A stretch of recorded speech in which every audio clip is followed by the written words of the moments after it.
Mesdames et messieurs, je pense que nous allons continuer dans notre atelier et voici la dernière session qui est intitulée « Expérience à travers l'Afrique dans la gestion de la sécurité routière ».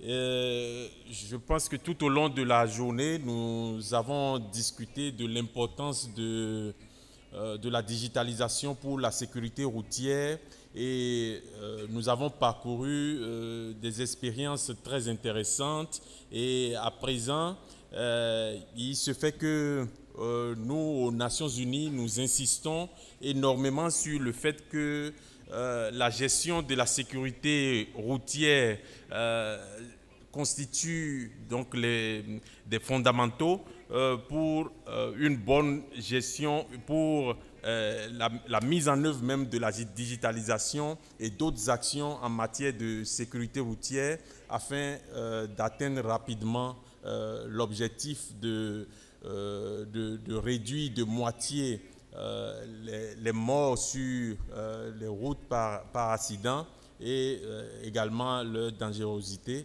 par 50% d'ici 2030. Et pour discuter donc de ces questions, nous avons 5 panélistes. Le premier, Monsieur Mandla Tchali, directeur des transports au ministère des Travaux publics et des Transports de l'Eswatini. Monsieur Mandla.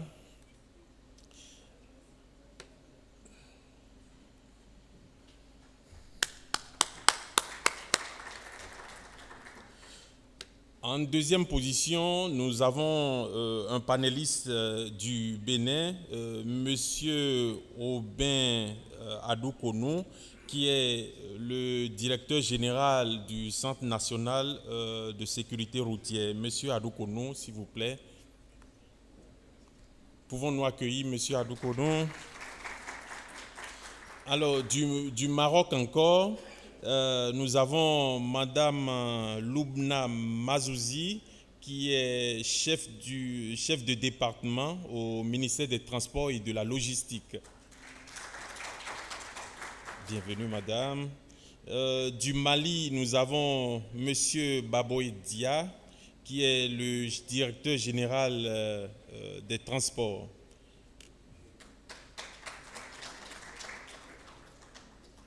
Du Sénégal, nous avons Madame Awassa, qui est directeur de la promotion de la sécurité routière et des communications à la NASER au Sénégal. Alors donc, sans plus tarder, nous allons accorder 6 à 10 minutes, then 6 to 10 minutes to Mr. Mandla Tchali to give us his presentation.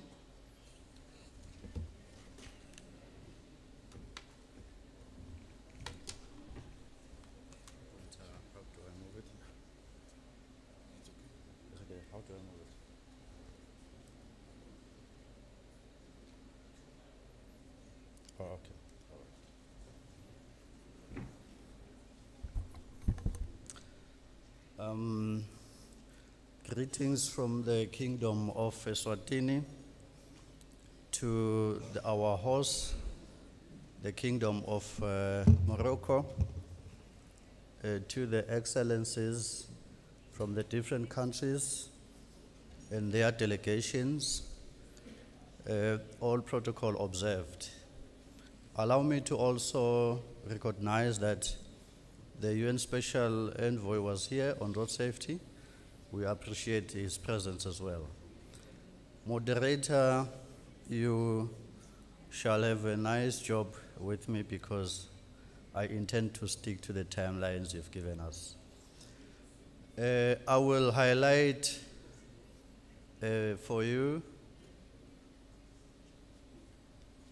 a brief experience of Eswatini in road safety management.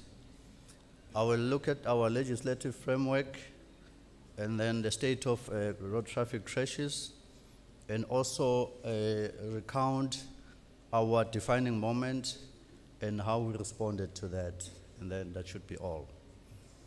So in Eswatini, we have the Road Safety Council Act 1983 that empowers us to establish the Council on Road Safety, the Road Safety Fund, and also to attend to incidental matters on road safety. Obviously, the Act is now a bit old. Our strategy we formulated has picked that one up, so it is amongst the first actions to review so that we include new developments in road safety to ensure that we move with the times. Moving to the state of crashes in the country, in the decade preceding the one we are in, Eswatini aligned herself with the first decade of action, the goal which was to reduce fatal crashes by 50% by 2020. So what we see is an effort we have put up, but the effect is that we did not achieve the target. It was ambitious but very achievable. So we cannot then say we do not want to achieve that because we missed the target. In this second decade, we are still geared towards meeting that goal, and in 2063, we geared to have 0 fatal crashes.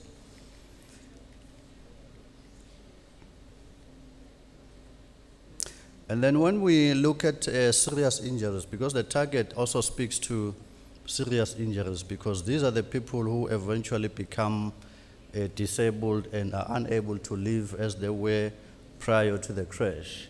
So in the first decade, we can see that we started higher than the baseline and the expectation, but we ended up achieving that one. But then we still want to go further down, which means at least we are cutting down on the physically disabled, but we still need to work a bit hard on the fatalities.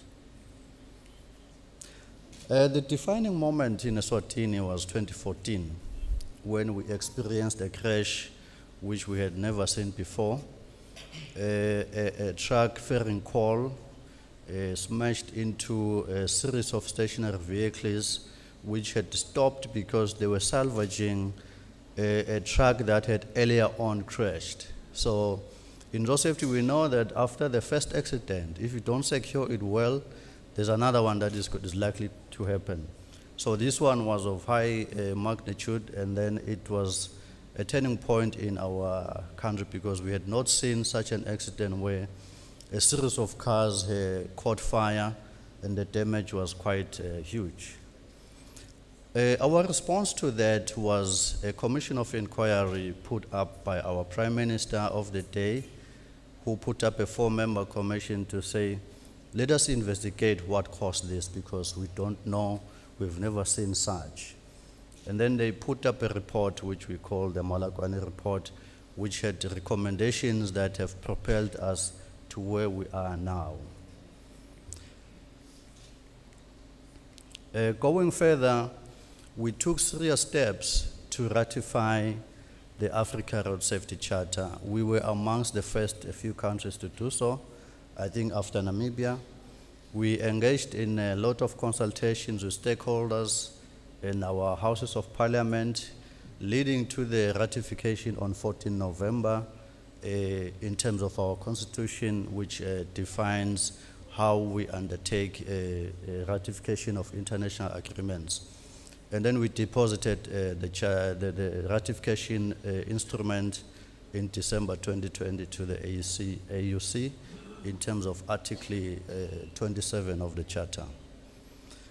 From then on, we aligned ourselves again to the second decade of action on road safety to say, even if we did not meet the targets of the first decade, we still want to continue to play a part in meeting the second decade. So 2022 June, our Prime Minister was the one to launch it showing a high level of political will. And then a year later, he was back again to launch what we now call our Eswatini Road Safety Strategy, which now defines our roadmap to actually say what are the issues that need to be done to improve road safety in Eswatini. So with that, moderator, I wish to urge all our countries in Africa to ratify the charter. And here is the link if you want to have a look at the strategy. And with that, I wish you prepare for me a special award for sticking to the time.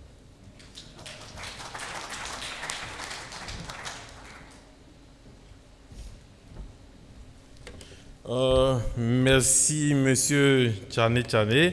Et je suis témoin que l'Eswatini a l'une des meilleures stratégies nationales de sécurité routière, très engagée. Ils ont ratifié la charte africaine de sécurité routière avec un engagement au plus haut niveau, jusqu'au niveau du Premier ministre qui s'engage personnellement. Et pour cela, on les acclame particulièrement.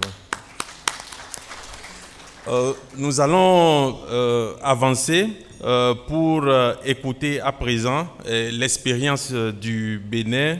Monsieur Aubin Adoukonou, s'il vous plaît.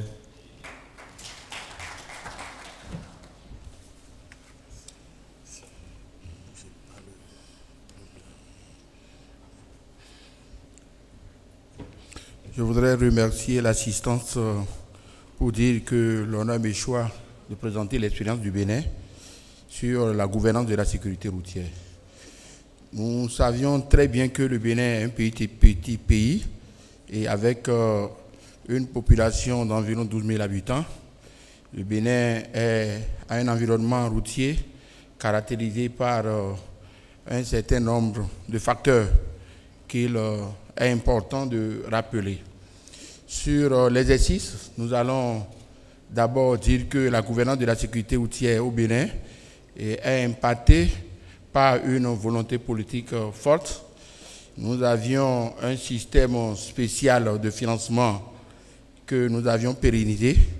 Nous avions également, au niveau de la coopération, opté pour le renforcement du dispositif. Nous avions également notre base de données qui, depuis les années 2000, a fait ses preuves et qui nous permettent d'avoir les vrais chiffres en matière de caricature et d'accidentologie. Et tel que j'avais déjà expliqué, l'accidentologie au Bénin, surtout au niveau des chiffres, nous avions constaté que le Bénin a une forte propension d'augmentation des pratiques de moto et la conduite à moto à deux roues et à 3 roues. Et nous avions également la position géographique du Bénin qui fait de nous un pays de transit et qui facilite également, qui occasionne également beaucoup de cas d'accidents, les cas d'accidents qui sont constatés et sur les routes nationales inter-États. Nous avions également, comme les autres pays de l'Afrique, la floraison des véhicules d'occasion. Et ces indices, ces facteurs ont fait que nous enregistrons souvent chaque année environ 700 morts il y a 10 jours. Mais depuis les années 2021, nous sommes à 1137 morts. Nous avions noté également que dans les statistiques, environ 70% des accidents ont lieu sur le corridor. Et tout simplement parce que la position géographique du Bénin et qui favorise le transport routier, qui desserve les autres pays de l'Interland et occasionne des excès de vitesse, ce qui fait que ces accidents ont lieu sur les routes nationales inter-États. L'expérience que nous allons partager ici ne va pas prendre en compte tous les axes et nous allons expliquer un peu que d'abord, il y a la volonté politique affirmée du Bénin. Nous avions également le système spécial de financement et fiable. Nous avions par la suite l'existence d'une base de données est fiable. Et donc, il faut dire que depuis plusieurs années, depuis les années 87, la volonté politique a été d'abord traduite par la création du Centre national de sécurité routière comme un office à caractère administratif et social, et bien avant que la mobilisation ne soit forte dans les années 2004 pour aller vers les bonnes pratiques de sécurité routière. Il faut également faire observer que le Bénin travaille avec un cadre institutionnel multisectoriel, et au-delà de ce que nous enseignons, il y a une synergie d'action entre l'ensemble des acteurs de la sécurité routière. Nous avions également observé qu'au Bénin, il y a, la priorité est donnée beaucoup plus à l'amélioration des qualités des infrastructures. Et cette priorité s'est fait remarquer les 5 dernières années avec l'arrivée du président Patrice Talon, où la majorité de nos routes, et qui n'étaient pas de type intelligente, sont en train d'être vraiment revues aux normes. Et ce qui fait que la sécurité routière est prise au sérieux et intégrée dans tous les projets, dans toutes les grandes décisions que le gouvernement mène aujourd'hui. Mesdames et messieurs, il n'y a pas que cette volonté politique affirmée. La volonté a été traduite également ces dernières années par l'engagement du Bénin à l'adhésion et à la ratification par l'État des principaux instruments de gestion de sécurité routière.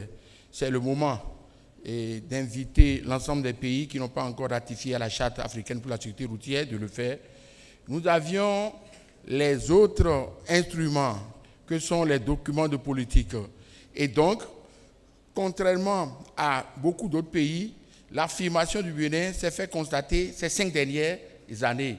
Ce qui fait que dans les ratios en termes d'accidents, nous sommes en train de maîtriser beaucoup plus les accidents qui sont dus et qui impliquent les personnes les plus vulnérables. Comme beaucoup d'autres pays africains, la pratique de conduite à deux roues, et on ne peut pas parler d'accidentologie sans mettre un accent particulier sur ça. Alors, qu'est-ce que le Bénin a fait?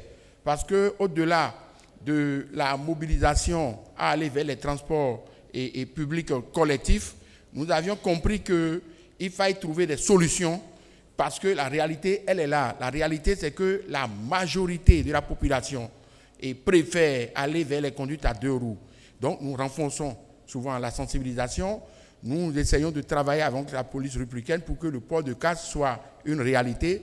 Ce qui a fait qu'en termes de ratio, pendant les 10 dernières années, les 5 dernières années précisément, on a constaté une stabilisation dans les accidents où on constate que beaucoup de personnes vulnérables sont impactées. Je voudrais également faire mention de ce qu'au Bénin, le gouvernement a opté pour le maintien de son système de financement de sécurité routière. C'est-à-dire que, outre les autres sources de mobilisation des finances, le Bénin fait partie des rares pays où c'est le contrôle technique automobile qui donne la garantie d'un financement pérenne, autre que les financements qui ont trait aux subventions. Pourquoi, dans un pays en voie de développement où tout est devenu prioritaire, les pays où le système de financement est calqué sur la mobilisation, où la collecte est reversée au ministère des Finances, souvent les activités de prévention en termes de sensibilisation souffrent. Et donc, on a fait l'expérience, il y a beaucoup d'autres pays, le Niger, le Tchad, ils sont venus avec nous, on leur a expliqué un peu et pourquoi est-ce qu'il était important que nous puissions quand même maintenir cette source-là. Je voudrais également finir pour dire que la base de données, je voudrais remercier les organisateurs parce que le Bénin fait partie des nominés. La base de données qui nous a permis de venir pour obtenir ce prix au nom de notre ministre qui présente toute cette civilité au ministre marocain. Je voudrais dire que c'est depuis les années 2000 que cette base de données a été rendue possible, entretenue. Et nous sommes aujourd'hui dans la version digitale. Et nous avions fait l'expérience avec un certain nombre de projets, CFA Africa. Nous avions au niveau du département du littoral, nous sommes en expérimentation. Parce que nous nous sommes dit qu'il ne faut pas tout embrasser. Donc, dans le département du littoral aujourd'hui, il y a d'abord la police qui est formée au fond, dont les sources proviennent du Centre national de sécurité routière, c'est-à-dire autre que le budget dédié à la sécurité publique, le CNSC assure la formation. Le CNSC s'est organisé pour que la digitalisation soit possible dans ce département. Et nous allons finir l'évaluation et on va l'étendre. Mais je ne finirai pas sans expliquer un peu que le challenge que nous avions aujourd'hui a amené le gouvernement à ériger la sécurité routière au plus haut niveau. Qu'est-ce qui se fait aujourd'hui? Il y a l'instruction qui est donnée pour que les services de transport puissent être beaucoup plus améliorés. L'instruction est donnée pour que, au niveau des contrôles routiers, que nous puissions travailler afin qu'il y ait interopérationnalité au niveau de la direction et en charge des transports terrestres, le Centre national de sécurité routière, la douane. Ce qui fait que dans les contrôles, on constate qu'on évite beaucoup plus les tracasseries qui ont trait à la corruption et autres. Je ne voudrais pas finir sans aborder également la coopération agissante. Et cette coopération que nous avions vraiment maintenue avec le Maroc, maintenue avec le Nigeria, cette coopération se traduit également par la synergie d'action entre les ONG. Nous avions beaucoup d'ONG au Bénin. Donc, dans notre politique de régulation des comportements avec les usagers, nous avions fait ce que nous appelons le zonage. Et parce que la pratique, c'est qu'il est reproché aux policiers d'être dans les sources de corruption. Et donc, la pratique également, c'est qu'on a constaté que beaucoup de véhicules à 2 roues, beaucoup de routes, parce que ça a été un sujet où les politiciens ne manquent pas d'occasion pour beaucoup plus communiquer contre les mesures de répression que nous avions. Donc les ONG se sont organisées de la manière à ce que nous avions dévié le trafic des 2 roues vers les trafics locaux. Voilà en quelque sorte l'expérience du Bénin. Et comme je l'ai dit, la conduite à 2 roues et à 3 roues, ça fait partie des problèmes auxquels ensemble nous allons trouver des solutions. Je vous remercie.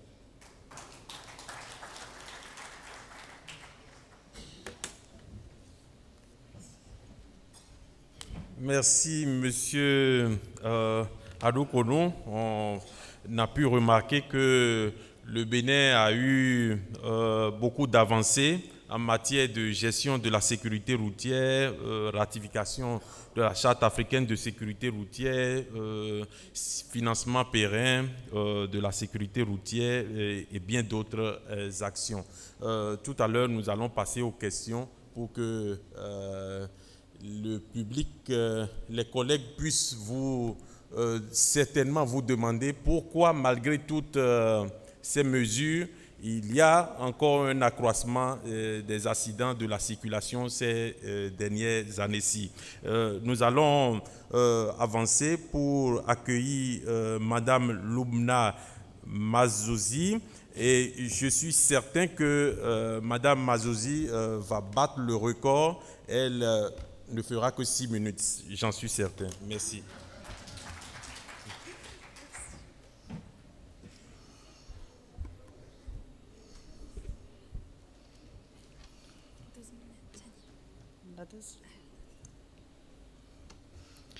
Donc, bonjour tout le monde.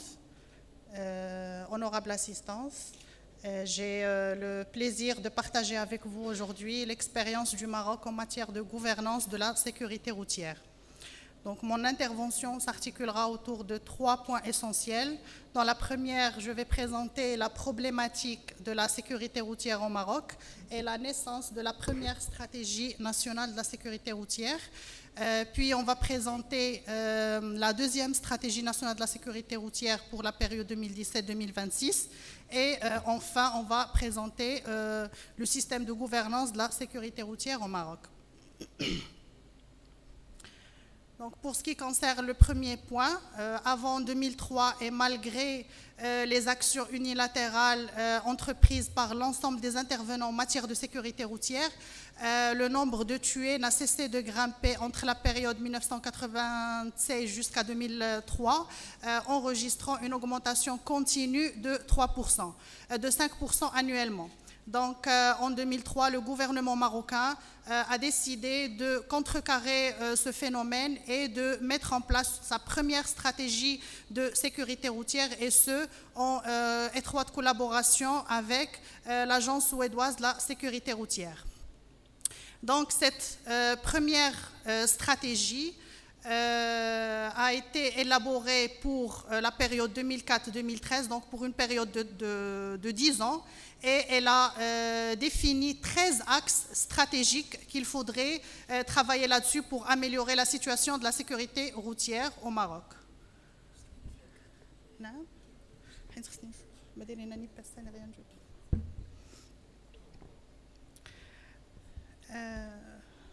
Voilà.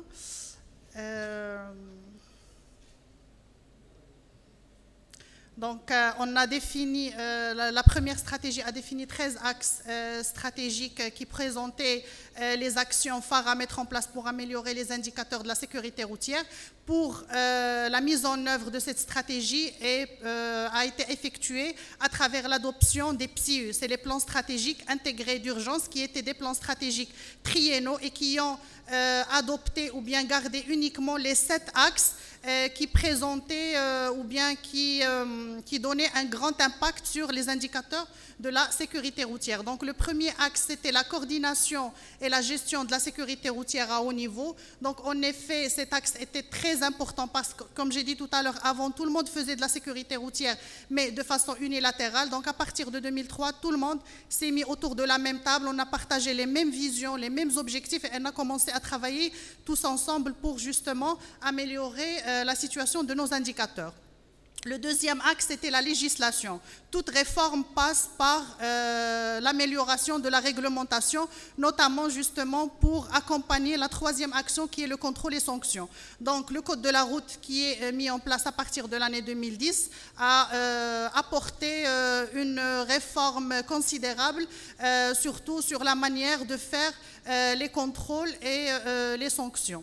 Le quatrième axe, il concerne la formation des conducteurs et examen du permis de conduire. Puis, on a travaillé sur l'amélioration des infrastructures urbaines et interurbaines qui devaient prendre en compte l'aspect sécurité routière lors des aménagements. Le sixième axe portait sur l'amélioration des secours dispensés aux victimes des accidents. Le septième axe reposait sur la partie communication et sensibilisation. Pour le PSIU 3, le Maroc est arrivé à une certaine maturité et nous avons ajouté 2 autres axes qui est l'éducation routière. Donc, on a intégré l'éducation routière au niveau du cursus scolaire. Et puis, le dernier axe, c'est tout ce qui est recherche scientifique et veille technologique en matière de sécurité routière. Et d'ailleurs, c'est dans ce cadre que s'inscrit le premier projet qui a été présenté lors de la première session de ce matin. Donc, l'intégration de la technologie dans l'examen pratique du permis de conduire.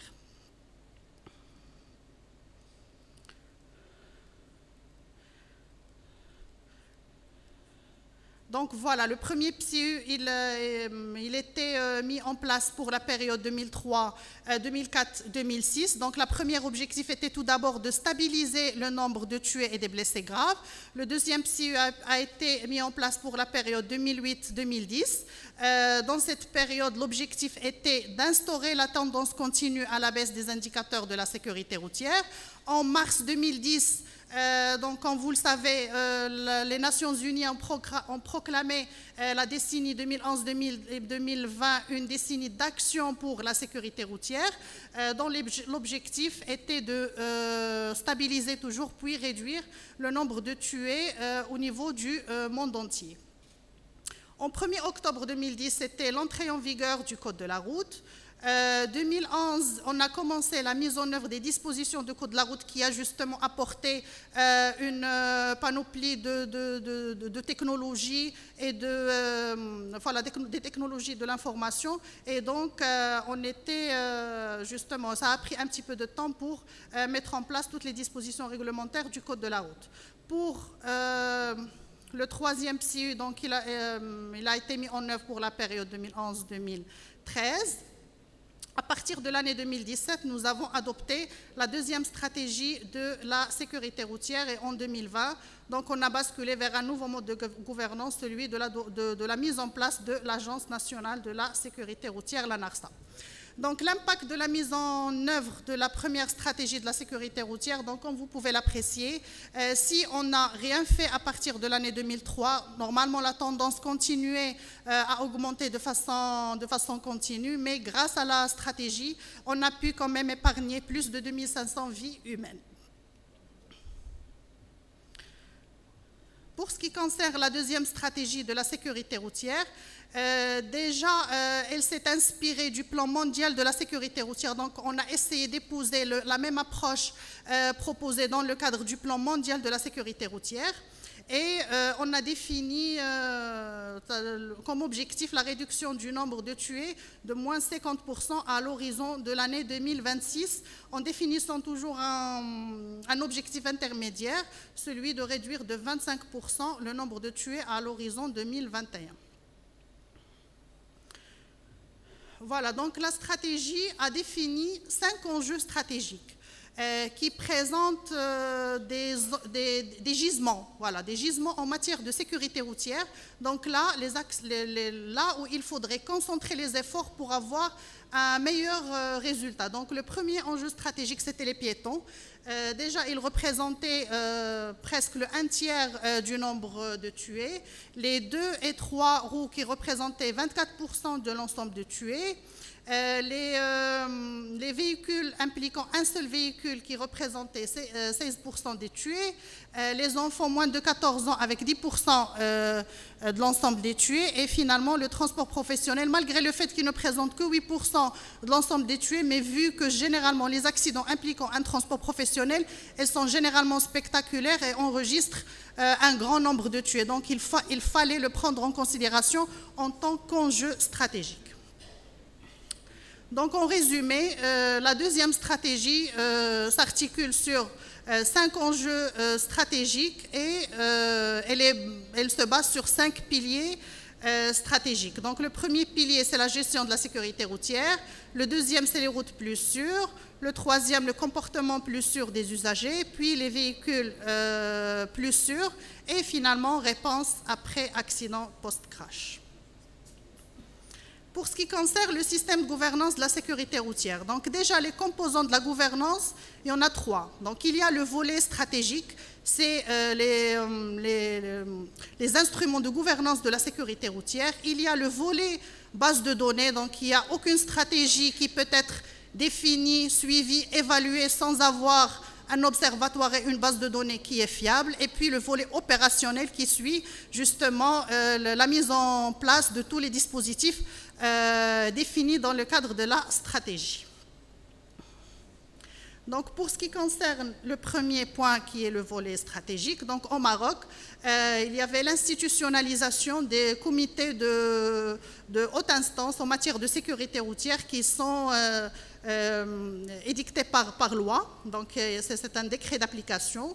Il y a le comité interministériel de sécurité routière qui est présidé par le chef de gouvernement, le comité permanent de la sécurité routière qui est présidé par le ministre chargé des Transports, et puis les comités régionaux de la sécurité routière présidés par les walis des régions.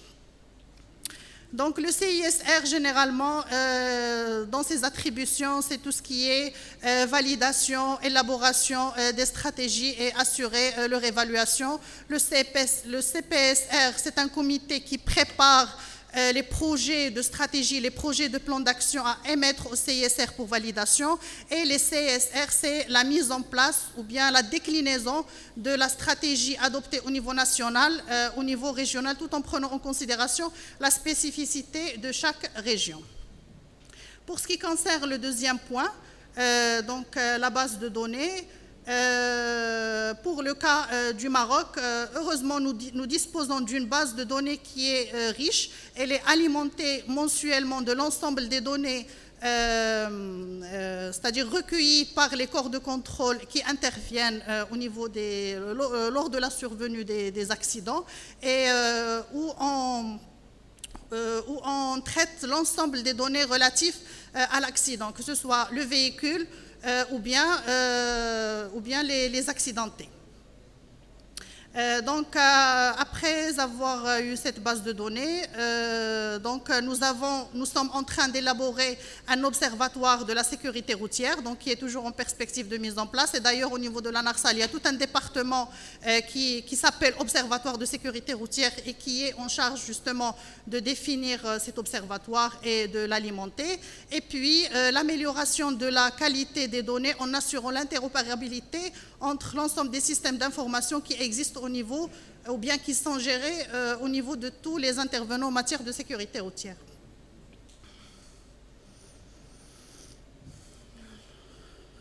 Pour le troisième point, donc le volet opérationnel. Pour le volet opérationnel, ça se passe à travers la mise en place de plusieurs comités qui se réunissent de façon périodique. Généralement, actuellement, nous avons 2 comités qui se réunissent de façon périodique. Donc, c'est le comité central de suivi des actions de contrôle et de l'application des sanctions et la commission d'examen et la validation des données des accidents de la circulation.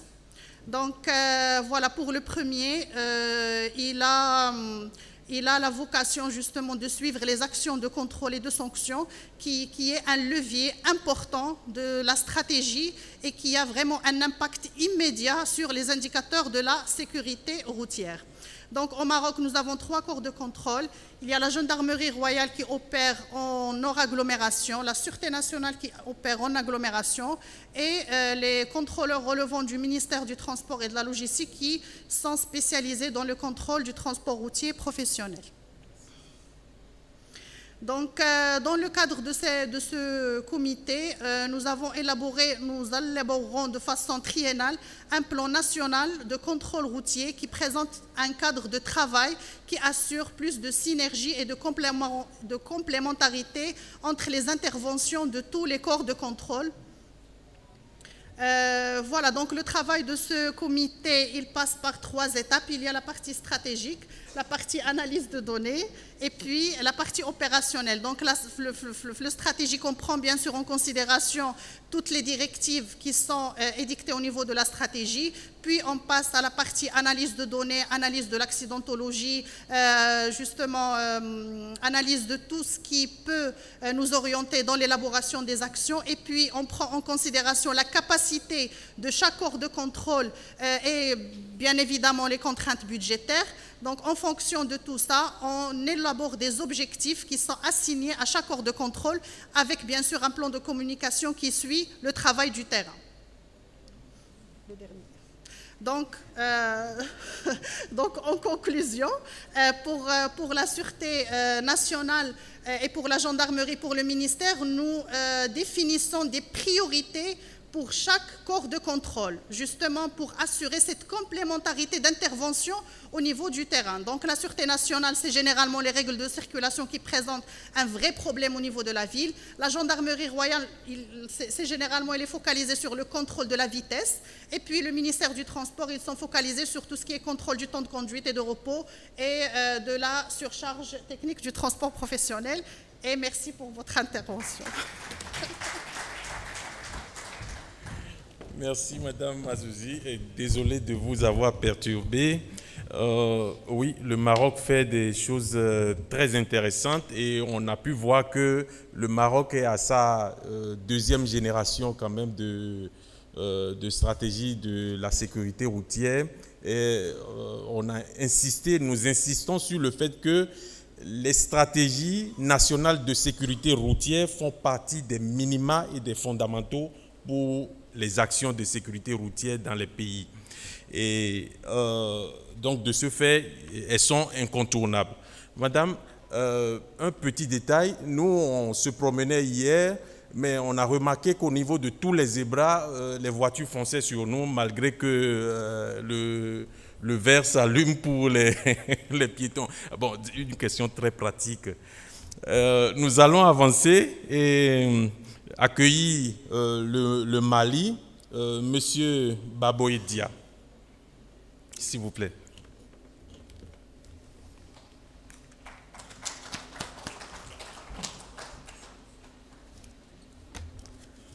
Donc, bonsoir tout le monde. Je me nomme Baboïda, je suis le sous-directeur de la mobilité et de la facilitation à la Direction générale des transports du Mali. Donc, ce soir, je vais vous donner un bref aperçu de la sécurité routière au Mali.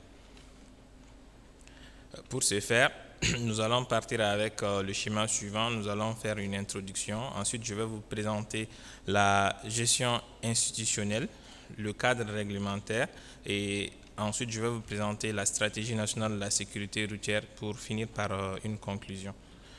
Donc, en introduction, selon le rapport de l'OMS, l'Organisation mondiale de la santé, chaque année, plus d'1,3 million de personnes meurent dans les accidents de la circulation routière et plus de 50 millions sont blessés. Et pour la plupart, c'est les jeunes de 15 à 29 ans qui sont concernés. Et c'est là, en plus d'être un problème de santé publique, il impacte négativement le développement socio-économique de nos pays, avec un coût estimé à entre 1 à 3% du produit national brut. Et au Mali, en 2021, en 2022, nous avons enregistré 8189 accidents avec 8297 blessés et 684 tués, ce qui est une petite amélioration par rapport au chiffre de 2021 avec 10 614 accidents, 9 085 blessés et 736 tués. Ainsi, face à ces nombres élevés d'accidents de la route et leurs conséquences drastiques pour la santé publique et l'économie, le gouvernement du Mali a entrepris plusieurs actions, notamment la création de l'Agence nationale de la sécurité routière en 2009, l'élaboration de la stratégie nationale de la sécurité routière et de son plan d'action 2021-2030, l'adoption d'un nouveau code de la route, la création du Comité national de la sécurité routière et l'organisation chaque année de journées et de semaines nationales de la sécurité routière.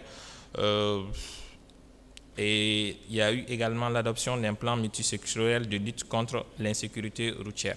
Nous allons plus voir ces éléments en détail dans les slides qui vont suivre.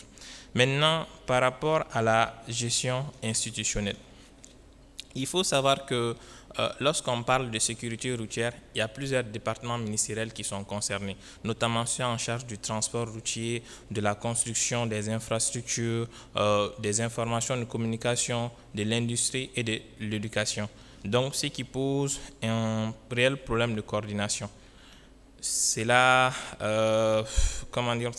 a été soutenu par l'examen des capacités de gestion et de coordination de la sécurité routière au Mali mené par les experts de la Banque mondiale en 2017. Et cela a relevé beaucoup d'insuffisances dans le cadre législatif et réglementaire de la sécurité routière. Les difficultés concernaient surtout celle de coordination des actions intersectorielles liées à l'absence d'institutions de coordination de haut niveau, l'insuffisance de responsabilisation de l'organisme directeur, la NASER, les déficits dans la planification, la conception et l'exploitation du réseau routier, les déficits dans la chaîne et le système de contrôle technique des véhicules, les déficits dans l'organisation des secours et de la prise en charge des victimes d'accidents, les insuffisances du système d'information sur les accidents qui ne permettent pas une analyse globale et complète et l'insuffisance des ressources financières consacrées à la sécurité routière. Maintenant, par rapport au cadre réglementaire, au Mali, ce sont les textes juridiques nationaux, communautaires et internationaux qui régissent la circulation routière. Donc, nous pouvons citer le code de la route, le code pénal et le code de procédure pénale, le CIMA, le code de prévoyance sociale, etc., etc. Maintenant, nous allons passer à la stratégie nationale de sécurité routière qui vient un peu répondre aux insuffisances qui ont été énumérées jusque-là. Donc, la stratégie au Mali est adossée à un plan d'action qui couvre la période de 2021-2030 et qui vise à mettre en place un programme de sécurité routière efficace axé sur les résultats et soutenu par des objectifs de réduction à des échéances déterminées. Donc l'objectif global, c'est de réduire le taux de 50% en la ramenant à 25 tués par 100 000 habitants, de 25 à 12 tués par 100 000 habitants à l'horizon 2030. Et à mi-parcours en 2025, on souhaiterait une réduction à 18,5 tués par 100 000 habitants, soit une réduction de 25%. Et pour ce faire, il y a des secteurs, si on veut, ou des éléments qui ont été ciblés. Ils sont au nombre de 6. Le premier, dans le contexte malien, c'est le développement des capacités institutionnelles. Donc, la stratégie a été adoptée en 2021 et dans le cadre de la gestion efficace et efficiente de la sécurité routière, il a été prévu de mettre en place un organe de décision au plus haut niveau pour décider des orientations et donner les directives nécessaires à leur application. Ça va être un comité interministériel qui sera présidé par le Premier ministre. Ça n'a pas encore vu le jour, mais les projets sont déjà dans le circuit.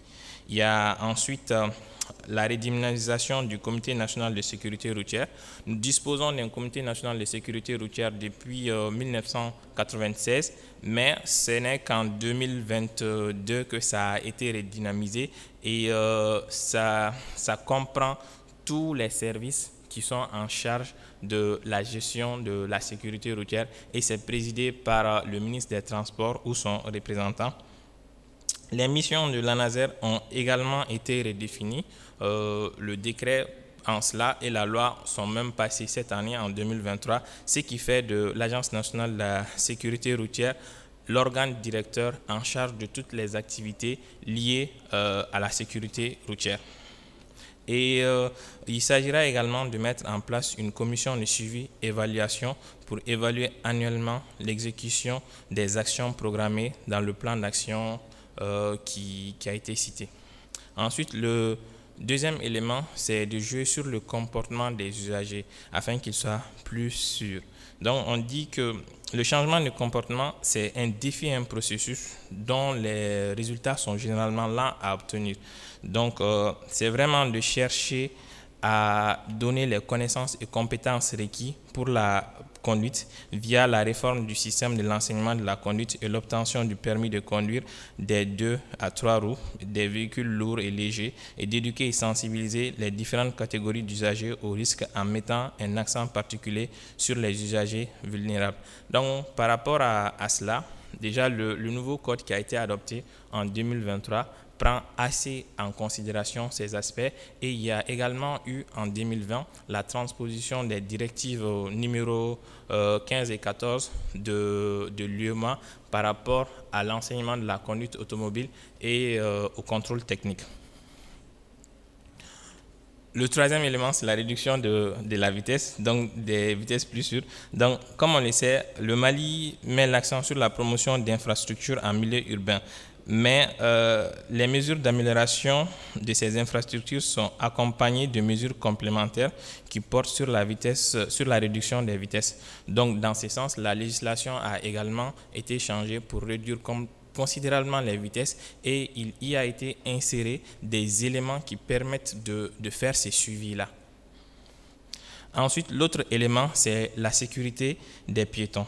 Parce que là, on sait que c'est les piétons qui sont les plus impactés par les incidents de la sécurité routière. Donc, il y a eu quelques actions, notamment l'intégration de la sécurité des piétons dans tous les projets d'aménagement urbain, l'aménagement de sécurité et adaptation des infrastructures en milieu urbain à travers les trottoirs et les passages piétons, la construction de passerelles piétonnières et rues piétonnes et le renforcement du contrôle routier et l'éducation et la sensibilisation. Parce que souvent, chez nous, les piétons pensent qu'ils ne doivent pas apprendre les dispositions du code de la route parce qu'ils ne conduisent pas d'engin.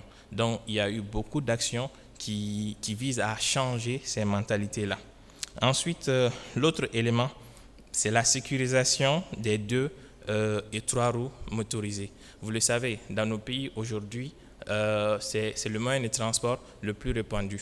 Et dans ce sens, le nouveau code de la route a améliorer la réglementation de telle sorte que l'accès à ces engins soit plus conditionné à des mesures sécuritaires, et également au niveau de chaque projet d'infrastructure urbaine, c'est des passages et autres des passages sont mis en place pour ces éléments. Et le dernier élément, c'est la sécurisation des usagers de 15 à 34 ans. Donc cette catégorie d'âge constitue plus de 49% des victimes tuées suite aux accidents de la circulation routière. Et comme action, on a prévu de réaliser des études sociologiques de comportement, l'aménagement des abords des lieux fréquentés par cette population à travers des infrastructures adaptées et l'aménagement de sécurité aux abords des lycées, des programmes d'éducation et de sensibilisation aux risques routiers et l'élaboration et l'exécution de plans annuels de contrôle routier intensifiés ciblant les effets de l'alcool et de la drogue. Et par rapport à ça, c'est des plans de contrôle qui sont élaborés avec la police en milieu urbain et la gendarmerie et qui sont exécutés chaque année. Donc là, je m'arrête ici, comme j'ai outrepassé le temps, et je vous remercie pour votre attention.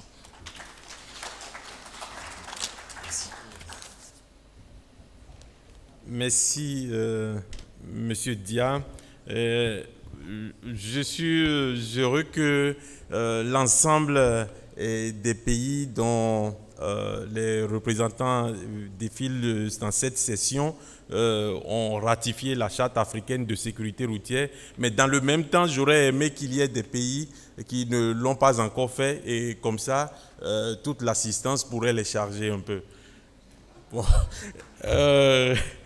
À présent, on va passer à Madame Sa. Elle m'a dit qu'elle n'a besoin que de 5 minutes. Merci beaucoup, madame. Je vais voir le truc là. Oh, je suis petite. Merci Placide, merci à l'Assemblée. Je voudrais tout d'abord m'incliner devant les victimes du séisme du Maroc et avoir une pensée pieuse pour l'ensemble des familles qui ont perdu les leurs, et également pour tout le peuple marocain, et saluer la résilience des organisateurs qui ont bien voulu maintenir cet événement important pour la sécurité routière et qui montrent vraiment leur professionnalisme et également leur grande résilience. Et nous leur témoignons donc toute notre compassion, et je réitère les condoléances du chef de l'État du Sénégal, mais également du ministre des Transports du Sénégal et de notre directeur général empêché. Alors, pour parler donc de l'ANASER Sénégal, puisque c'était l'ANASER Mali qui vient de faire sa présentation, je vais être assez brève. Alors, la gentille demoiselle ne m'a pas montré comment on fait. Ah, c'est bien. Alors, le contexte de création rapidement, l'organigramme, les domaines d'intervention. L'ANASER est une nouvelle agence de sécurité routière qui existe il y a tout juste 1 an. Et face à une problématique donc, des accidents qui était très importante au Sénégal, qui est en rapport avec la problématique mondiale d'ailleurs des accidents de la route, problème de santé publique, problème de développement économique, mais également un développement social assez compromis dans nos pays à cause de l'insécurité routière. Alors rapidement, puisque mes prédécesseurs ont parlé de tout ce qui est mondial, au Sénégal on enregistre à peu près 4000 accidents de la route.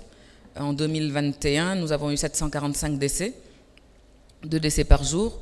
1 décès déjà pour une année, c'est déjà trop, mais 2 décès par jour, ce qui engendre une perte vraiment de 160 milliards sur l'économie nationale, avec à peu près 2% du PIB, ce qui est énorme pour un pays émergent comme le Sénégal. Alors nous sommes dans un contexte avec un environnement des transports et surtout des réformes qui ont été entamées et qui en 2002 ont fait l'objet d'une loi dont certains décrets sont en train d'être appliqués, avec des perspectives qui ont été rajoutées aux missions de l'Agence nationale, donc les luttes contre le transport irrégulier, les qualifications des chauffeurs professionnels, parce que nous nous sommes rendus compte qu'il y avait un grand problème à ce niveau, des modifications des règles de sécurité avec les temps de repos, les temps de conduite qui ont été diminués, le renforcement des contrôles techniques, les auto-écoles qui vont être réorganisées, le passage obligatoire à l'auto-école, mais également action sur les vitesses. Une grande satisfaction qu'on a, c'est vraiment d'avoir pu obtenir 30 km/h devant toutes les écoles, mais également devant tous les lieux de vie qui sont les marchés, les mosquées, les églises, et qui permettent vraiment une réduction conséquente, puisque les premières victimes sont les piétons, et les piétons très jeunes en général, qui sont les plus vulnérables. Il y a un renforcement des sanctions pécuniaires qui sont prévues dans cette nouvelle loi de 2022, et l'introduction des titres numérisés, l'automatisation prévue du contrôle routier.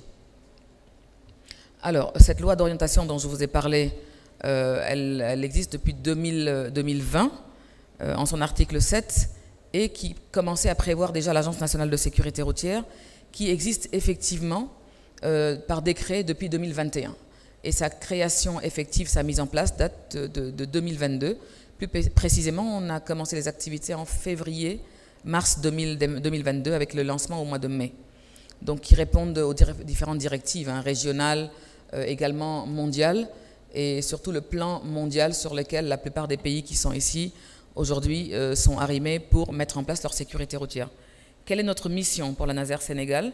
C'est vraiment d'assurer la conduite et la mise en œuvre cohérente de la politique nationale de sécurité routière avec la déclinaison donc, de la vision et des objectifs et également les mécanismes de coordination ainsi que la mise en place des moyens et des processus d'intervention, de gestion qui sont requis pour cela.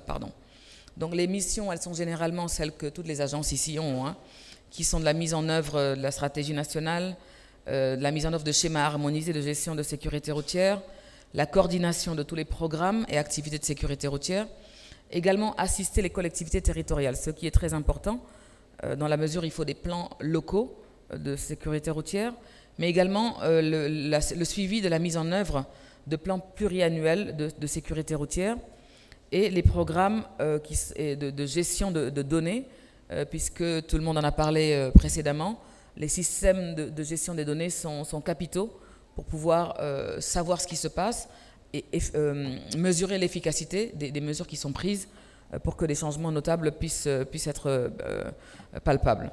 Promouvoir également la recherche et le transfert de connaissances et de compétences et contribuer également à la mise en œuvre des politiques sous-régionales. Donc nous avons également 9, 10, 11, 12. Je vais vous épargner avant que Placide vienne me chercher. Alors l'ancrage de la Naser, on dépend du ministère donc, des infrastructures, mais c'est une agence qui a une autonomie financière et administrative, avec un ancrage technique avec le ministère des Infrastructures et des Transports terrestres, et une tutelle financière pour le ministre, avec le ministère chargé des Finances. Donc nous avons un conseil de surveillance pour surveiller un peu tout ça, avec des représentants multisectoriels et transversaux, que ce soit des finances, de la justice, de l'éducation, de la santé, de l'association des usagers, mais également de la présidence de la République et également des forces armées. Les objectifs, ce sont les objectifs communs à nous tous. 50% vraiment de réduction des accidents, mais également des blessés graves sur la route, et mettre en place des schémas harmonisés de sécurité routière. Alors, je vais passer sur l'organigramme. Nos domaines d'intervention, bien sûr, ce sont les piliers de la décennie d'action. La première décennie est maintenant la décennie 2021-2030, au travers du système sûr, qui est vraiment mettre en place un système qui est résilient, pour que la route soit résiliente, autant pour le piéton que pour le conducteur en cas d'accident, avec accent sur le post-accident, la prise en charge, mais également sur une route résiliente pour que la personne ne décède pas d'un accident de la route qu'on pense inévitable. Alors, donc les domaines d'intervention, c'est la gestion de la coordination, comme je vous l'ai déjà dit, programmation et plan d'investissement, l'Observatoire de la sécurité routière, la sécurité des infrastructures routières, celle des véhicules également, mais également celle des usagers, et la post-accidentologie. Alors l'organisation, je vous ai déjà parlé du conseil de surveillance, qui est l'organe de délibération et de contrôle, surtout au niveau financier, avec une direction générale. Et tout ce qui est ressources financières provient des dotations budgétaires de l'État, les ressources mises à disposition également par le Fonds de développement des transports terrestres. La plupart des fonds budgétaires de l'État viennent du Fonds d'entretien routier autonome et les produits de participation financière également, et toute autre ressource autorisée par les lois et les règlements qui nous régissent, parce que l'agence existe par décret, et les ressources mises à disposition également par des subventions, des dons et des legs. Et voilà, ces différentes ressources servent à alimenter les dépenses de fonctionnement, les dépenses d'investissement et l'ensemble des programmes. Shukran, merci de votre attention. Thank you. Et j'étais assez brève, Placide. Merci beaucoup. Merci Awa. Je compare souvent la Nazer Sénégal à un individu qui trébuche contre un pain pour tomber dans du beurre, parce que il y a des conditions très favorables. Le Sénégal qui avance vraiment en matière de transport public et également le système de financement mis en place, mis en œuvre, permettrait à la Nazer d'être submergée de ressources. Et donc, on peut dire que, au travers de tout ce que nous avons entendu ce soir, qu'il y a des choses magnifiques qui se font quand même dans l'ensemble des pays.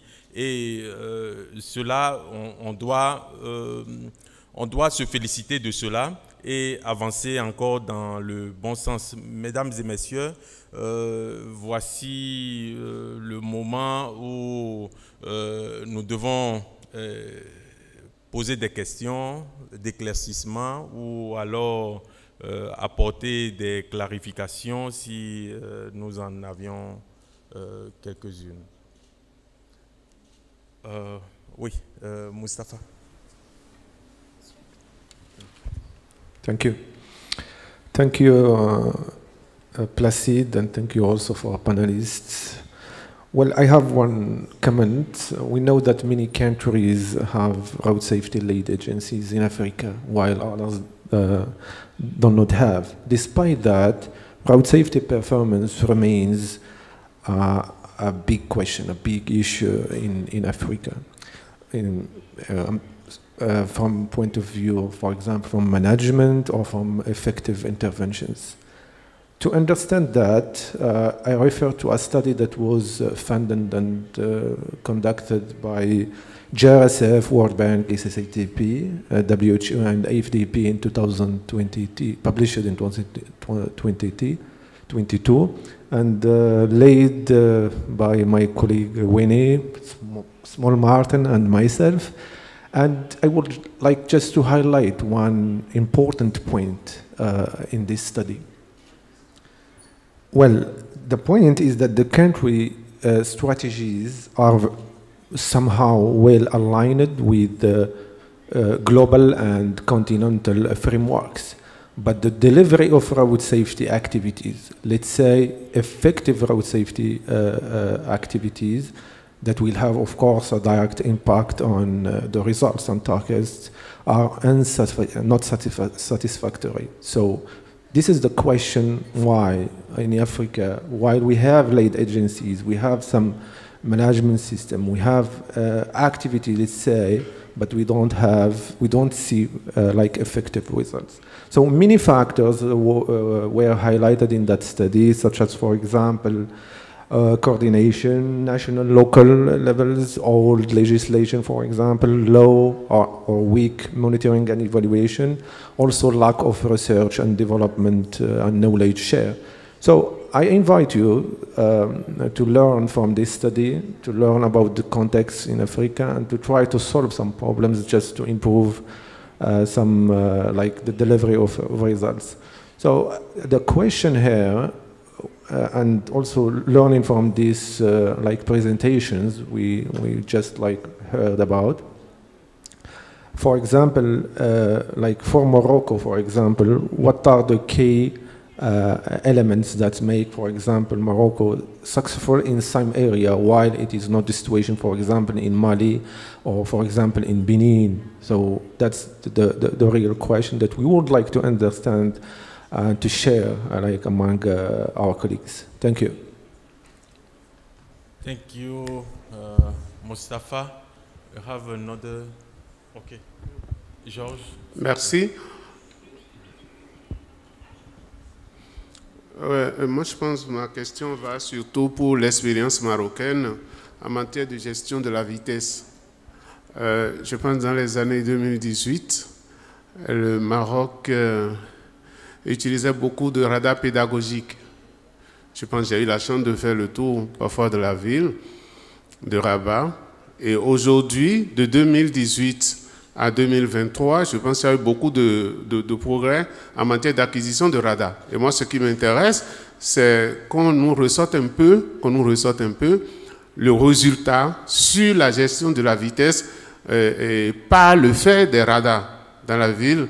Et si on n'a pas ces résultats, on ne peut pas savoir pourquoi est-ce qu'il est utile pour les autres pays de pouvoir s'engager sur ce projet-là, parce que ce qui nous importe aujourd'hui, c'est les projets qui apportent des résultats. Et ça, je voudrais vraiment, comme il y a encore une dame de la NASA qui est là, je voudrais qu'on nous dise un peu quelle est l'expérience, quels sont les résultats qu'on a obtenus en matière de gestion de vitesse par cette évolution rapide en matière d'acquisition de radars. Merci. Merci, Georges. Un dernier intervenant. Oui, madame, s'il vous plaît.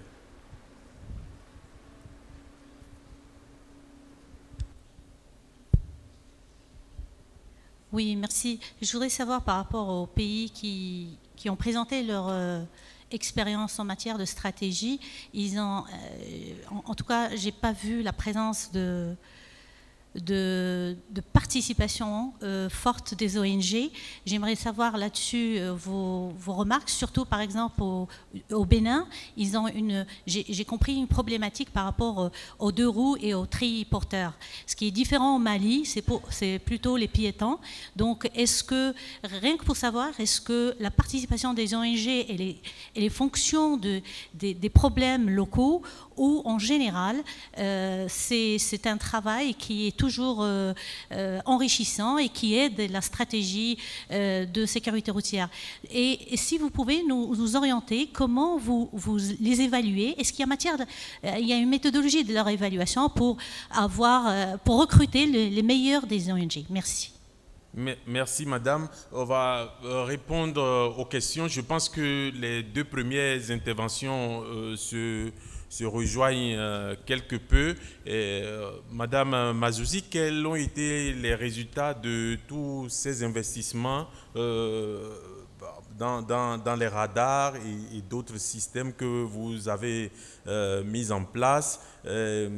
Ensuite, pour le Bénin et pour le Mali, comment vous collaborez avec les ONG, comment vous les recrutez, quels sont les résultats que vous avez? Je pense qu'au niveau des directions stratégiques pour la sécurité routière pour la décennie 2021-2030, qui est un document fondamental en matière de sécurité routière au niveau continental, il a été clairement signifié que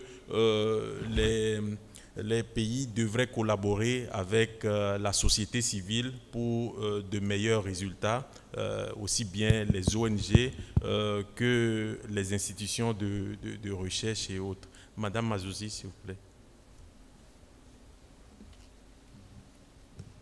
Merci.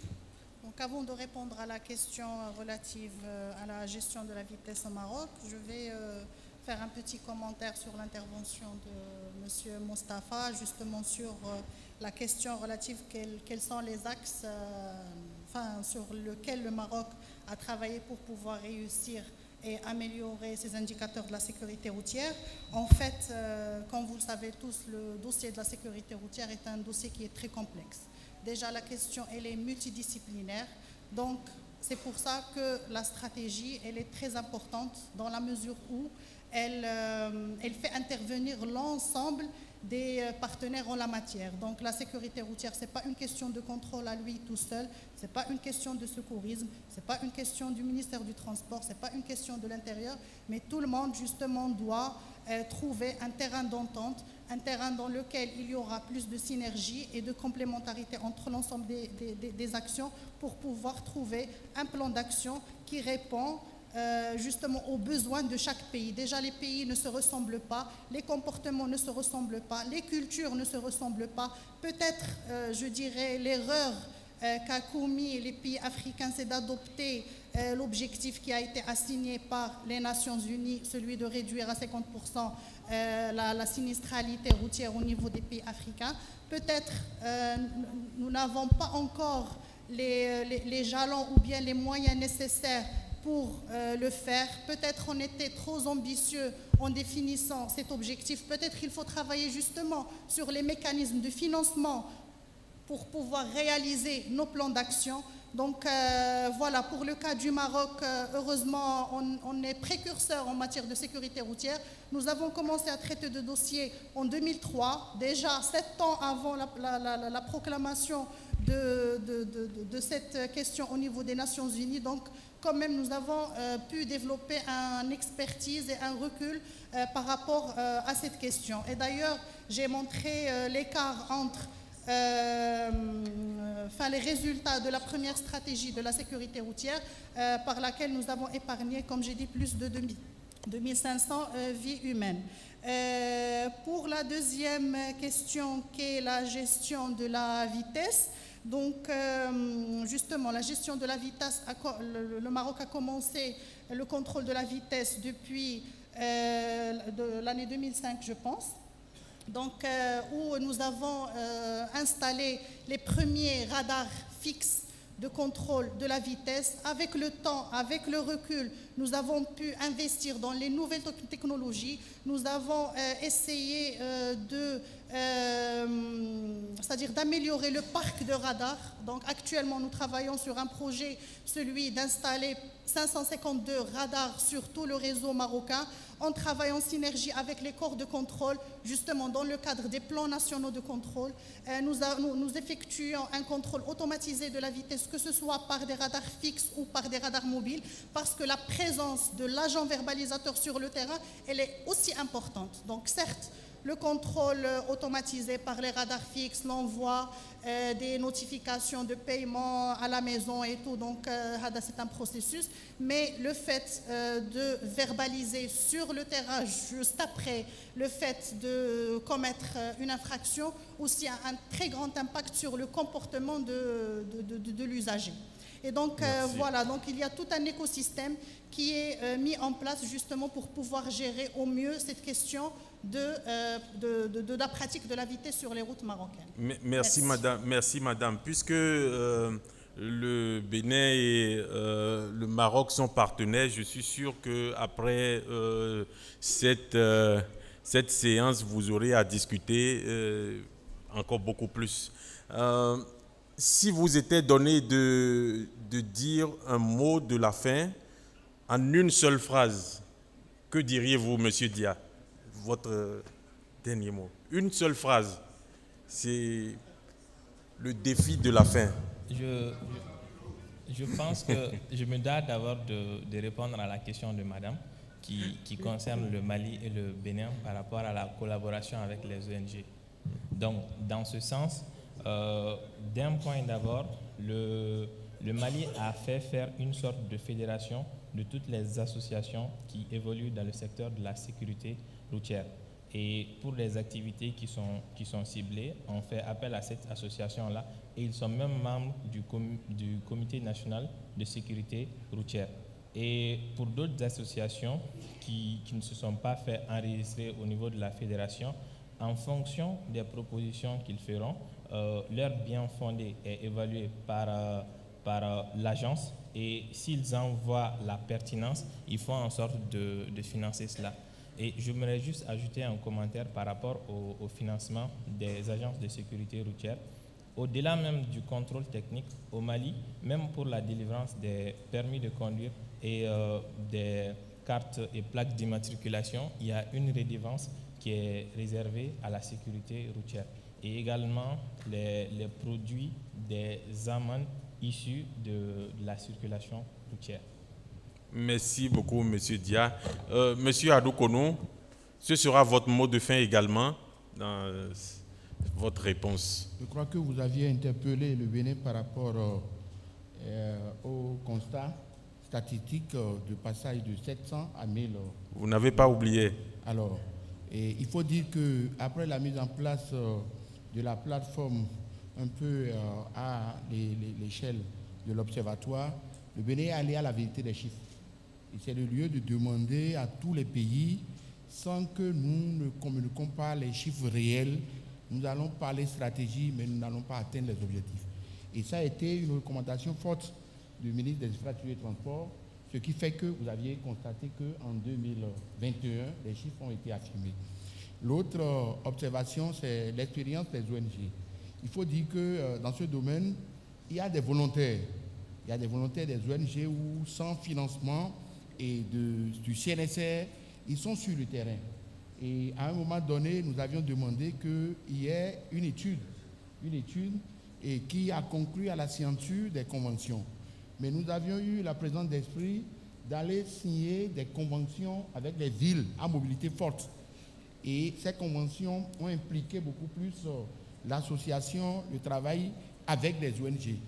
Et en termes de résultats, il faut dire que nous avions eu les résultats parce qu'il y a la poussée démographique entre les années 2015 à 2021 et qui font que quand on parle de 1000 et quelques, il faut voir le ratio de 2015 à 2021, quel a été l'accroissement de la population. Et la mesure prise par le gouvernement, nous l'avions expliqué un peu, pour mettre les routes aux normes, ça fait que dans tous les départements, on a lancé des grands chantiers. Et ça fait qu'il y a des accidents qui ont impliqué, et par exemple, les deux roues, et qui ont été effectivement constatés. Et donc, je dirais, et finalement, que si j'ai un mot de fin, c'est de recommander la synergie d'action, recommander que ces forats se tiennent et que nous puissions nous copier de la meilleure manière. Je vous remercie. Merci, M. Adoukonou. Synergie et vérité des chiffres qui fait que nous avons de bonnes stratégies qui donnent des résultats intéressants. Mr. Nchali Chale, last word. Thank you so much for the chance to make one last correction. I would really want to agree with Mustafa to say a strategy on its own is not enough. You can have one of the beautifully crafted strategies, but if there are no actions that follow that, it's as good as the paper it is written on. So, for instance, with the Eswatini, the strategy identifies the weaknesses we have found in our system, and then the actions that need to be taken up to address that. So we agree that road safety is a shared responsibility, but then how far have we gone to the extent to say, are the other players aware or have the skills of putting up those actions? So the issue of capacity building becomes key. So we have, alongside formulating the strategy, signed an MOU with the University of Eswatini to establish the Center of Excellence on Road Safety, to equip the stakeholders to perform their functions better, because you can have all the funding you can, but if you are not working for the same goal and understand the picture in the same light, it will still not be effective. So we look forward to action on that front. Yeah, so yeah, I do agree with that. Thank you, Mr. Chale Chale.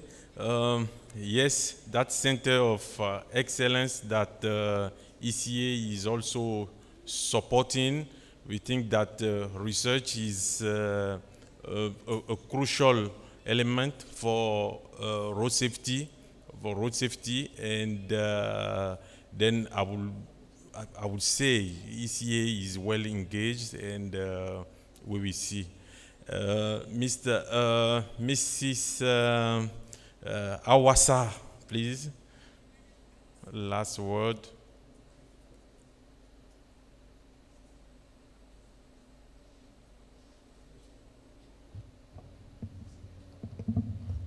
quelques derniers mots. Je suis vraiment très heureuse de voir le foisonnement de la sécurité routière en Afrique. Nous avons commencé, je pense, avec quelques pionniers ici, il y a une vingtaine d'années. Et la pléthore d'experts et la qualité vraiment de ces experts me donne foi en l'avenir pour la réduction des accidents dans notre continent. Et je lance encore un appel parce qu'il y a de l'expertise, il y a des solutions, et la coopération sud-sud est une des solutions vraiment qui se présente à nous, et nous ne devons pas louper ce coche-là pour pouvoir renverser la tendance des prédictions un peu funestes que tout le monde nous annonce.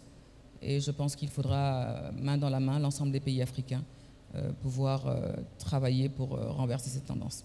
Merci, c'était les derniers mots. Merci, Madame Sa. Mesdames et messieurs, c'est sur ces notes d'espoir que nous allons fermer notre dernière session. Et je vous prie d'acclamer nos brillants intervenants. Une pluie d'acclamations, s'il vous plaît.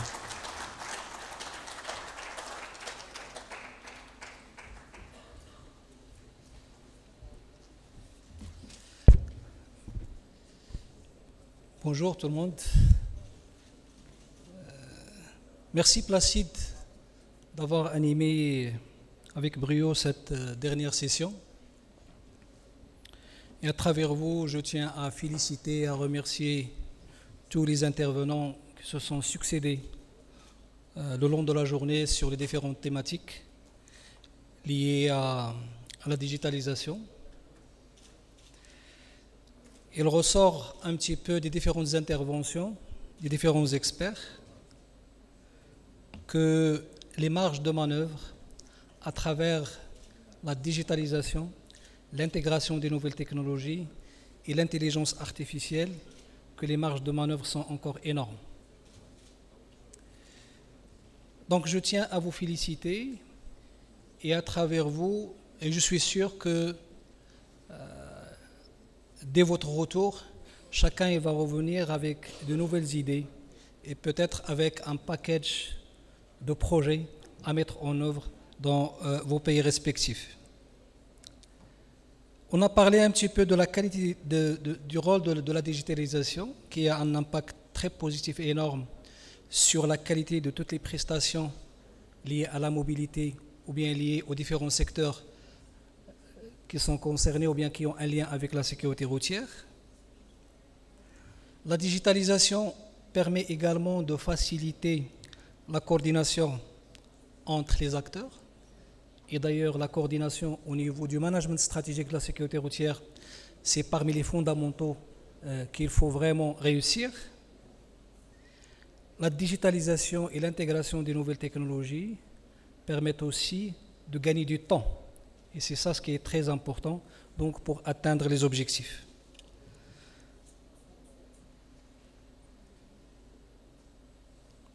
On a eu l'occasion de voir différents projets dans différents pays, au Maroc, au Cameroun, Ouganda, Bénin. Il y avait également les éclaircissements et l'encadrement de l'Union africaine, de la Banque mondiale, donc de tous l'UNICA aussi.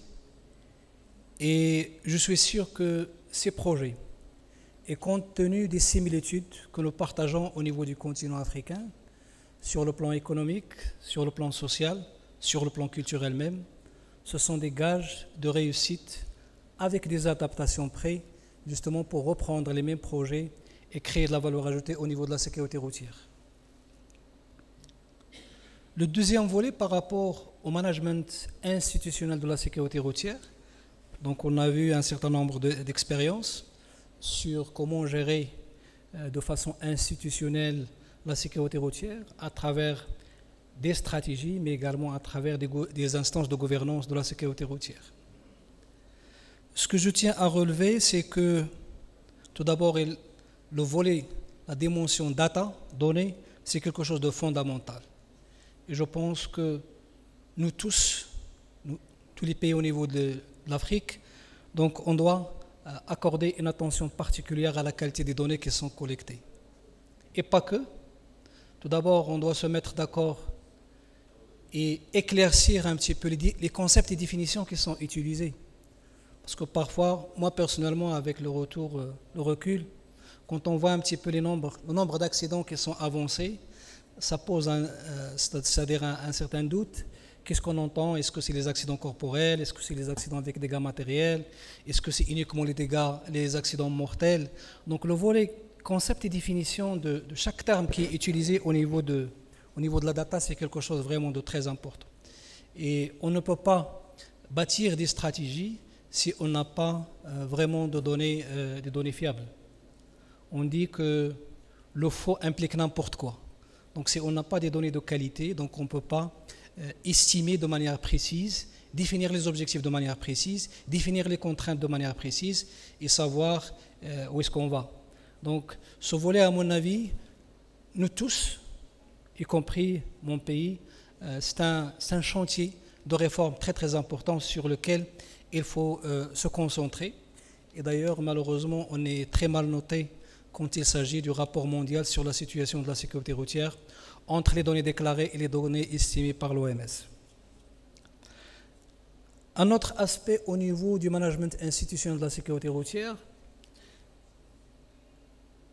si vous voulez, organes de management de la sécurité routière.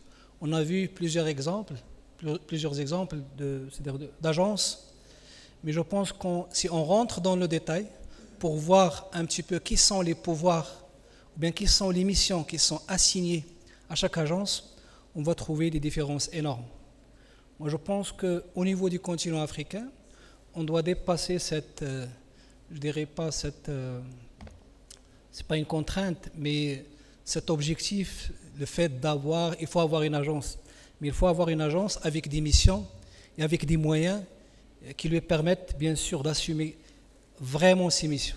Si on a une agence qui ne fait que le contrôle technique, ou bien une agence qui ne fait que le conseil, ou bien une agence qui ne fait qu'un certain nombre de missions limitées, et encore moins quand il s'agit de moyens financiers pour financer ces projets et mettre en œuvre ces projets, on doit dépendre du budget général de l'État.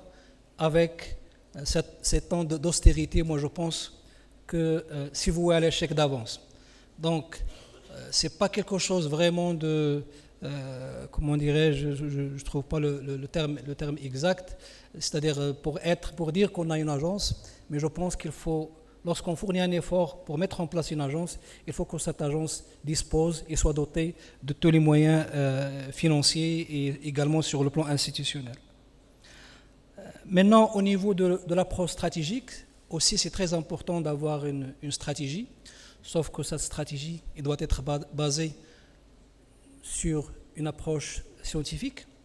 La sécurité routière, c'est un secteur scientifique par excellence, c'est un métier, c'est une profession. Il est régi par un certain nombre de normes et des standards. Donc soit on va aboutir ou bien on va bâtir une stratégie qui va nous permettre, qui va nous diriger pour s'aligner sur ces standards et sur ces normes. Et à ce moment-là, on va s'assurer que les objectifs seront atteints, ou bien on va commencer à parler à tort et à travers parce que la sécurité routière, c'est un gouffre. On peut tout mettre. C'est que infrastructure, éducation, communication, sensibilisation, véhicules. Il n'y a pas pratiquement un seul secteur socio-économique dans un pays donné qui n'a pas un lien avec la sécurité routière. Donc c'est pour ça que vraiment l'approche, il faut qu'elle soit structurée autour des normes qui sont conventionnelles et qui sont connues au niveau des instances internationales. Je terminerai par dire que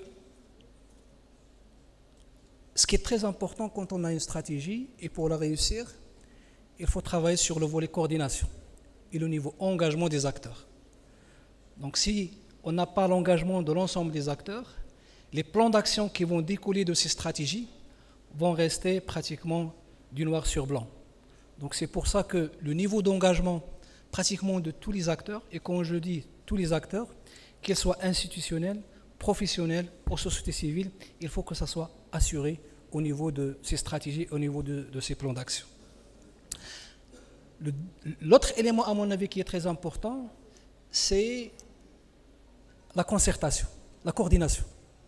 Donc, il faut que chacun soit engagé, mais il faut avoir cette coordination entre les acteurs pour assurer une certaine convergence des plans stratégiques ou bien des plans d'action sectoriels. Et comme ça, on n'a pas, c'est-à-dire un plan d'action, il ne faut pas que ce soit un billet pour un autre plan d'action, pour un autre secteur, bien sûr, toujours dans la sécurité routière. Le suivi et l'évaluation, c'est quelque chose de fondamental. C'est bien d'avoir une stratégie, mais à mon avis, le volet évaluation, c'est quelque chose de très, très important. Une stratégie nécessite des moyens énormes sur le plan humain, sur le plan financier, et donc il faut avoir ce recul pour dire pourquoi on a réussi, pourquoi on n'a pas réussi tel ou tel projet. Donc le volet suivi, évaluation, c'est quelque chose vraiment de très, très important. Il y a deux aspects, à mon avis, connexes qui sont très importants. C'est le volet études et recherche, ou bien recherche et développement, sur lesquels il faut insister, parce que la dimension professionnelle, scientifique de la sécurité routière nécessite justement l'investissement au niveau d'études et recherche. Et au niveau du continent africain, dans nos pays respectifs, on a énormément d'institutions de recherche, des universités, des écoles d'ingénieurs qui peuvent être un vivier pour lancer des projets de recherche et développement dans le domaine de la sécurité routière. Et durant cette journée, on a vu quelques exemples concrets à ce niveau-là. Le dernier aspect, à mon avis aussi, c'est l'investissement au niveau des jeunes générations. Le volet éducation, c'est quelque chose de très, très important. Il est communément admis que le comportement, c'est quelque chose de fondamental. Il est présent pratiquement dans plus de 90% des cas d'accident. Donc, du coup, changer un comportement, c'est un travail de longue haleine. Donc, ce n'est pas mécanique, ce n'est pas switch on, switch off, mais c'est un travail de longue haleine qui doit s'inscrire dans la durée. Et je pense, si on arrive à avoir un accompagnement des jeunes générations, donc ça commence du préscolaire au niveau des familles jusqu'à un niveau avancé d'éducation. Moi, je pense qu'on va outiller les jeunes générations d'aujourd'hui par un certain nombre de principes qui vont faire valoir la tolérance, l'indulgence et le respect de la réglementation de manière générale sur la voie publique. Donc, merci beaucoup pour votre participation. Merci beaucoup pour votre participation et je suis sûr qu'il y a beaucoup de choses à faire dans le cadre de partenariat entre nos pays respectifs. Quelques informations pratiques. Donc, Inch'Allah, donc après cette longue journée de travail, donc on mérite quand même un moment de sympathie entre nous et vous êtes cordialement invités à un dîner donc, qui est organisé, qui est offert par notre ministre à tous les participants. Donc ça va être au restaurant Dar Salam, donc à la Médina. Normalement, tous les participants qui logent au niveau de l'hôtel, ils ont déjà reçu une invitation similaire à celle-là qui a été glissée sur la porte. Pour les autres, certainement, ils les ont reçus, c'est-à-dire dans la salle.